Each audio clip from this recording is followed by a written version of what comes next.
Gente, impressionante, 100 mil brasileiros sofrem fratura no quadril por ano. 100 mil por ano. 30% dos idosos que passam por cirurgia de quadril terão incapacidade permanente pelos movimentos e pelo menos 50% ainda irão depender de alguém, até para o cotidiano, para as coisas mais comuns do dia a dia, né? Para falar sobre esse assunto é que eu estou recebendo o ortopedista, Dr. Luiz Eduardo Polon. Seja bem-vindo, doutor. Muito obrigada. Eu sei que quarta-feira de cinzas é difícil fazer programa ao vivo. Imagina, é sempre um prazer estar aqui. Mas muito obrigada mesmo, né? Bom, todo o nosso corpo é importante, né? E tudo quando dói, uma coisinha, um cisquinho no olho já atrapalha pra caramba a nossa vida. Agora, quadril, né? Deve doer muito, não, quando atingido? Muito, é uma articulação estrutural, uma articulação que faz parte de praticamente todos os nossos movimentos. A gente só percebe a limitação que ele dá. Quando dá um problema. É impressionante, né? A gente não dá o devido valor à articulação do quadril. Mas deveria. E muitas vezes ela se confunde com outras estruturas do corpo, como a coluna, que a gente já falou bastante aqui também, mas muitas dores se confundem, né?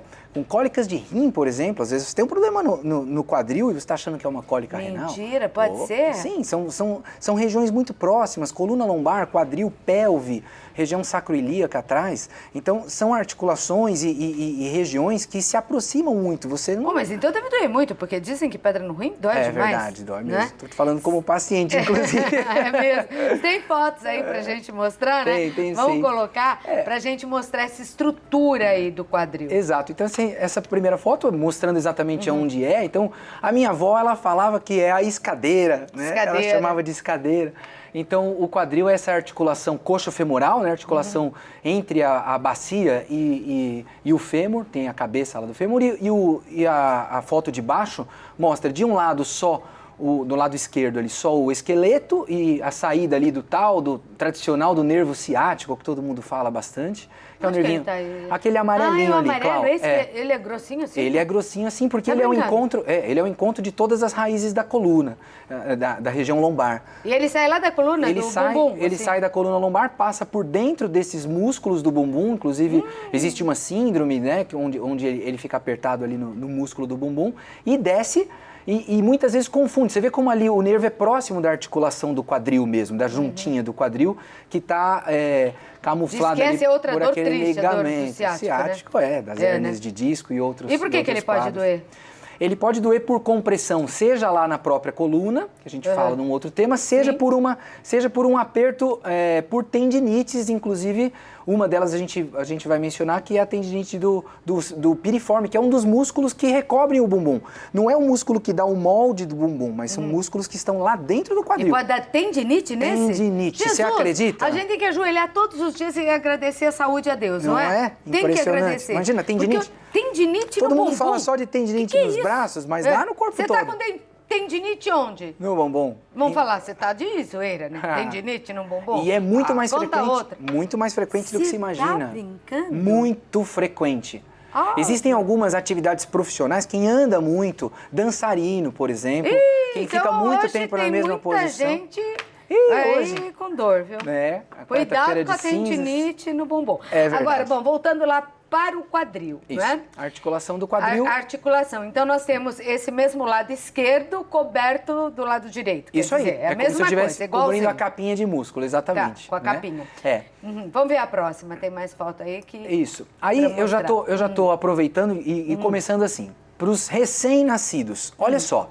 A imagem da esquerda mostra um médico fazendo um exame clínico muito simples. Esse exame clínico, todo pediatra, aliás, todo médico tem obrigação de fazer. Para avaliar. É feito? Ele tem que ser feito. Nem sempre é. Ele é feito quando a criança nasce. Sabe aquela avaliação do pediatra logo que a criança nasce? Então, todo pediatra tem, por um protocolo, realizar esse teste. Bom, você que está grávida pode ficar de olho ou falar com o seu pediatra. Olha, eu quero que seja feito esse teste. Isso aí. E há um menor sinal de que o pediatra identifica algum estalido nesta manobra de você dobrar o quadrilzinho, a perna, ou para fora ou para dentro. Essas manobras têm nomes específicos que não vale ao caso. O importante é saber se essa cabeça do fêmur, lá no bebezinho, no recém-nascido, está no lugar. A imagem do lado mostra já uma criança um pouquinho mais velha, né? Não é um recém-nascido, mas dá para ver perfeitamente que a cabecinha do fêmur, do lado direito ali, ela está dentro do lugar onde ela tem que estar. E lá do outro lado, ela está fora do lugar. Dá dando para perceber que ela está fora do lugar. Significa que esse fêmur, esse quadril, ele está crescendo fora do lugar. Porque aquele exame clínico ou não foi bem avaliado ou efetivamente... Mas e se o médico percebe? Percebe? E se perceber, faz o quê com o bebê? Existem várias coisas que você precisa fazer. Uma delas é a instalação de um tipo de órtese, a gente chama de órtese de Pavlik, onde a criança fica com o quadril dobrado e com as pernas abertas. Isso tem que ir sendo acompanhado para que essa cabeça se desenvolva dentro do acetábulo por um tempo. Para não ter problemas sérios futuros. Exato. E qual que é o problema? Nessa idade não adianta fazer raio-x, Cláudio, porque essa cabeça do fêmur é uma cartilagem, ela não aparece. Mas então, depois, uma criança que não é tratada com aquele problema lá da cabecinha do fêmur fora do lugar, vai acontecer o que com ele? Então, o que acontece? A cabeça do fêmur... Se não for tratada. Isso. A cabeça do fêmur, ela cresce quando ela está no lugar certo. Quando ela está fora do lugar, já dá para perceber que a cabeça do lado que está fora do lugar não cresceu. E aí? Este fêmur, este quadril vai crescer de uma forma completamente mas o que vai acontecer com a criança? Assim? Ela vai ficar sem andar, ela vai mancar, vai acontecer o quê? Esse quadril ele vai crescer fora do lugar, de um modo geral a perna ela vai ficar menor, mais curta do que a outra, e os movimentos articulares não vão existir, porque essa articulação não vai existir. Então é muito sofrimento pela frente. Muito. E as mulheres grávidas devem ter cuidado também com o quadril? Sim, porque pensa a mulher grávida, aquela foto lá de cima, a mulher grávida, ela tem dois problemas muito comuns. O primeiro, na coluna, pela posição, da postura, com o aumento do peso da bacia, né, da barriga, e o encaixe do nenê. Quando o nenê encaixa na fase final da gestação, quando a cabeça do nenê encaixa, ele pressiona a pelve e pressiona a parte de trás da cabeça do fêmur. Então a gestante normalmente tem a dor no quadril. Então assim, ela tem dor no quadril por duas circunstâncias. Primeiro, tá vendo aquelas setas que estão lá em cima, setas vermelhas empurradas para baixo? Sim. Né? Na medida que a gestante aumenta o peso dela, ela altera o eixo dela. Então o quadril se sobrecarrega além da coluna. E o que ela pode fazer, doutor? Ela precisa fazer muito exercício, atividades de fortalecimento dos músculos que são os músculos estabilizadores da pelve, inclusive os do bumbum, dos músculos da coxa. Tá. Só para terminar, então, porque o público já está mandando as suas perguntas, e ali me parece uma senhora caída. Isso. Quer dizer, os idosos são os que mais sofrem porque os ossos já estão mais fracos, é isso? É. Porque uma vez eu ouvi dizer que não é que você quebrou o osso porque você caiu, você caiu porque o seu osso quebrou. Isso, foi um comentário que a gente fez aqui num dos dias, exatamente. E nunca mais eu esqueci. É isso mesmo. Porque o osso pode ficar tão fraco que ele pode quebrar e a pessoa caiu porque o osso quebrou. Exatamente. É impressionante. É impressionante. Qual é o problema da osteoporose? A gente está falando da osteoporose. Óbvio que existem outras doenças metabólicas que enfraquecem o osso, mas a mais comum, a mais frequente é a osteoporose, que é a diminuição da densidade da massa. Ela não dói. Esse é o problema, Claudete, não dói. Osteoporose não dói. Então, por não doer, a pessoa não sabe que tem. O diagnóstico não é feito, muitas vezes passa batido, quando vê acontece isso. Essa foto é a foto mais frequente porque essas quedas da própria altura acontecem no nosso domicílio, você vê, no banheiro. E aí, olha, essa imagem já de cara é uma imagem importante. O que acontece... Chinelo, né? E o andador, você vê que já é uma pessoa que já apresenta alguma limitação funcional, muitas vezes com a perna já com um certo grau de inchaço, lá você já percebe um edema no dorso do pé. E a imagem é a imagem clássica, Claudete. A pessoa deitada no chão, com a perna rodada para fora, olha como o pé é caído para fora, e a perna encurtada. Né? Esse é o problema, roda para fora e encurta. Então, você encontrar uma senhora, um senhor que está caído no chão, a perna está rodada e encurtada com muita dor, a chance da fratura da cabeça do fêmur, do fêmur é muito grande. Bom, tem perguntas e durante as perguntas a gente vai respondendo também sobre as próteses, né? Que hoje em dia estão melhores, mais confiáveis, doutor. Elas dão vida normal à pessoa? Sim, vida normal, vida plena. Sim. A prótese, no SUS, acho que o SUS oferece, mas tem que pegar uma fila, né? Não é tão rápido assim. Mas todo mundo que opera elogia muito a cirurgia, qualidade né? de vida é muito boa. Patrícia Abreu, boa tarde. Fui diagnosticada com bursite no quadril. Pensei que bursite só tivesse no ombro. Eu também. Bom, mas agora que tendinite tem no bumbum, já acredito em tudo, né? O tratamento mais adequado é a fisioterapia e tem cura. Ela é de Recife, Pernambuco. Legal, Patrícia, obrigado pela pergunta. Bursite dá em qualquer grande articulação. É mais famosa no ombro, porque no ombro é um compartimento fechado, no mês do ombro a gente vai falar a esse respeito, mas existe no quadril. A bursite do quadril é muito comum, é aquela dor na região lateral do quadril. O que é bursite? É uma inflamação. Inflamação numa bolsa chamada bursa, que é uma bolsa que secreta o líquido que lubrifica as nossas articulações. Tá. Quando ela está edemaciada, inflamada, a gente chama ela de bursite. Bursite. E a gente tem bursite em todas as juntas? Nas grandes articulações, sim, ombro, cotovelo, no punho, no quadril, no joelho. E por que ela parece tão jovem? Por que será que ela pegou bursite no quadril? A bursite não está necessariamente relacionada à faixa etária, mas sim em relação a movimentos repetidos ou movimentos conjugados. Então, é a história das tendinites e as bursites. Mais ou menos o que acontece no ombro, acontece no quadril. Algum movimento, um conjunto de movimentos que ela realizou pode estar ocasionando essa Pode ser academia em excesso, pode ser algum exercício em academia que o professor, entre aspas, né, não viu o que ela estava fazendo e de repente fez exageradamente e deu essa bursite. Tava com dor, foi lá, o homem falou, bursite. Muito comum esse tipo de lesão, como você relatou. Você vai lá, começou a fazer uma atividade ou tem o hábito de uma atividade que não é a mais adequada, na academia que seja, e aí o movimento é muito além da capacidade mínima daquela pessoa. Fisioterapia? Excelente. Tem cura? Tem cura. A fisioterapia é de cara o melhor tratamento que a gente tem para isso. Ou em Recife, vai saber se não foi o frevo, né, Patrícia, também, naquelas ladeiras. Opa. Sabe como é que é? Guarda-chuvinha aqui, perna lá. Eu vi aquilo lá, ó. Não sei não, se não pode dar bursite, que lá é difícil, viu, doutor? Para dançar. Meu amor, tem cura, procure ajuda, fisioterapia. Vai nessa que vai melhorar e veja aí o que você anda fazendo de movimento repetitivo, né? Exatamente. Vamos para a próxima, então. Lucinéia Moreira. Boa tarde, Claudete. Oi, Lu. Boa tarde. Eu tenho muitas dores no quadril, antes e depois da minha menstruação. Por que será? Devo procurar ajuda médica? Ela é de Roseira, São Paulo. Tem alguma associação? Tem duas associações. A associação mecânica da cólica em si, que é uma tentativa do corpo de expulsar alguma coisa, quer dizer, uma dor visceral de cólica, seja menstrual, seja qualquer outro tipo de cólica.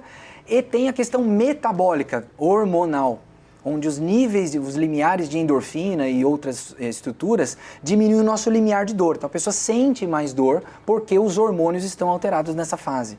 Muito comum, não é só no quadril. Mas isso pode indicar que ela tem alguma coisa no quadril e aí fique com esse limiar de dor menor e aí se manifesta? Sim, é melhor investigar, então. Vale a pena fazer as duas investigações, do Tá. ponto de vista ginecológico e do ponto de vista ortopédico, sem dúvida. Pra saber, né? Porque se tá aparecendo dor ali... Sem dúvida. Tá bom, meu amor? Aline, deixa eu ver a tua pergunta, Aline. Oi, minha avó tem 83 anos, fez uma cirurgia no fêmur e colocou prótese, mas disse que sente muita dor e só quer andar com andador. É normal? Ela é da Bahia, Itamaraju, Bahia. Beijo pra você. Aline. Legal hoje, hein? É muito legal. Aline, é assim, é absolutamente normal que ela sinta esse desconforto ou medo.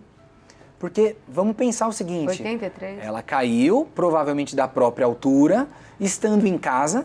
Da noite para o dia, em 2, 3, 4 dias, foi submetida a uma baita de uma cirurgia agressiva, que indiscutivelmente é uma baita de uma cirurgia, onde você tem abertura de músculos, além da questão óssea, você tem que abrir músculos para colocar essa prótese lá. Nossa, e com 83? E aí, óbvio, que a limitação funcional, de acordo com as semanas que sucedem à cirurgia, óbvio que desencadeia um quadro de dor. Obviamente depende muito da técnica da cirurgia, do tipo de Normalmente dói no pós-operatório? Normalmente dói no pós-operatório, mas a insistência do movimento é que diminui a intensidade da dor. É por isso que a neta está preocupada, Aline, porque ela só está querendo andar com o andador. Ainda assim, ajuda, doutor? Ajuda. O que é importante? Saber da equipe cirúrgica, que técnica que foi utilizada e se essa técnica permite a deambulação precoce, que a gente chama.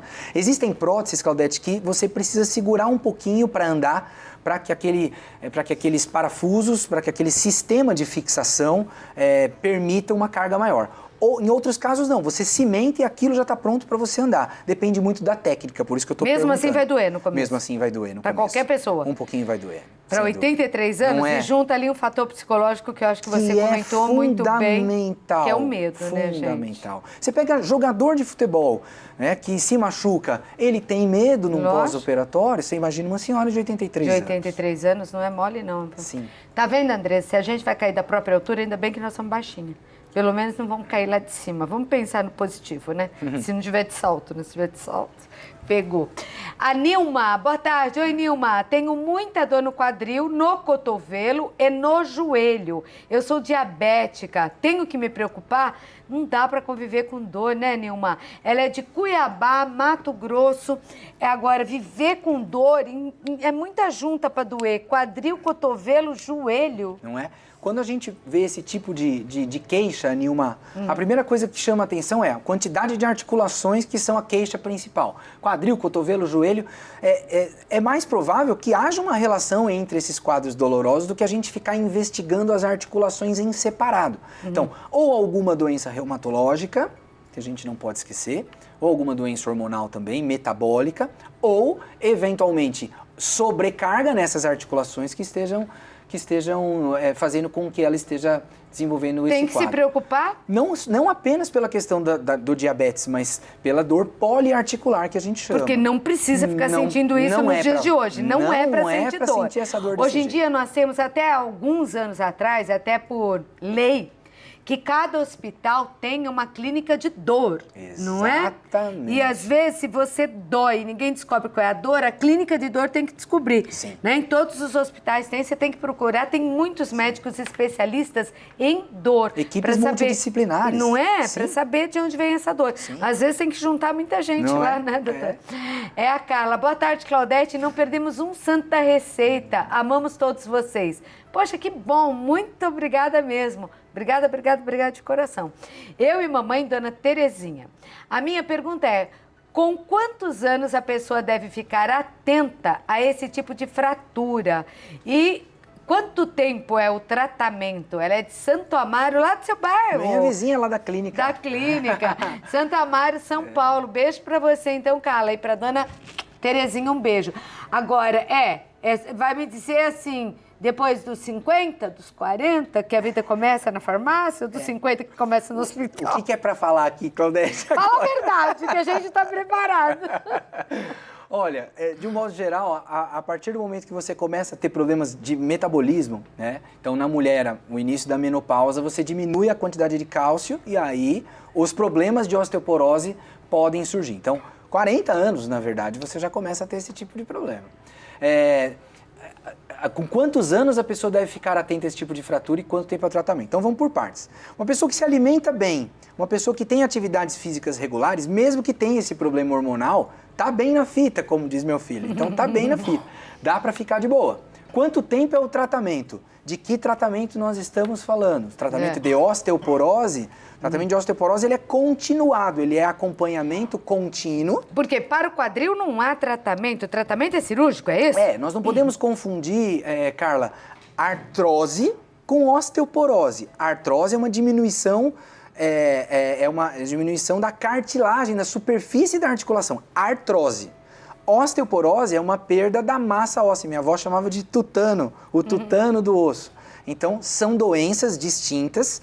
Ambas requerem tratamento. No quadril, a artrose também dá muita dor, uma diminuição de movimento, rigidez articular. Então, você está falando do tratamento da artrose ou da osteoporose. Ambos precisam se alimentar muito bem e fazer atividade física.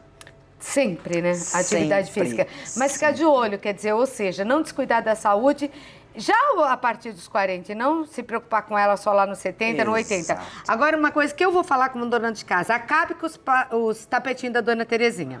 Tira aqueles chinelos que escorregam, como nós vimos lá na foto, que aquele chinelinho também para escorregar, vou te dizer, viu? Até aquele de dedinho é meio perigoso, porque às vezes enrola no pé da gente, não é verdade? Não. Verdade. Tem que ficar atenta, tem que colocar já logo, né? Aqueles protetores no banheiro, barra, tem que cair na real legal que o tempo passa. Porque a gente não vê o tempo passar. E acabe com os tapetinhos, que tapetinho dona de casa adora e é horrível, porque derruba a gente. Derruba mesmo. Então, nada de tapetinho na casa, tá bom? Não dê mais tapetinho pra tua avó, por favor.